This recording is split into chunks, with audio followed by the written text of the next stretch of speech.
Hey guys, this is Jen from ScanNCut Canvas and Scala Help on Facebook. This video is a request for Maggie. Okay, this is just a mock-up. Okay, so I have my two rectangles placed here.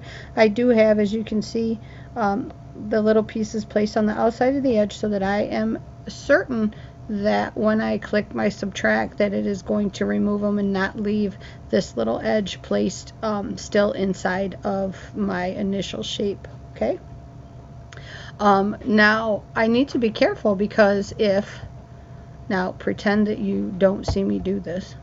Okay, so let's say that this is like this. So when I come up here and I go to click subtract, okay, so I click subtract and everything disappears. Why did that happen? Well, that happened because my smaller objects were on the bottom. Okay, so I'm going to come up here and click undo.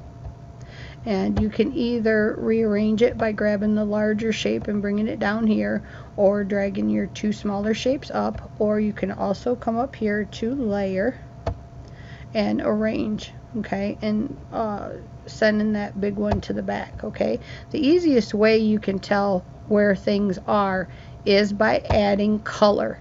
Okay, so you want to add a little bit of color. Okay, and I still see those there. Now if those were in the back, they would disappear. Okay, this is why color is important when you're first learning. Okay, because it can really help you to know where things lay in your design. Alright, so now I'm going to come up here. Why did I just do that? I have no idea. And I'm going to hit subtract.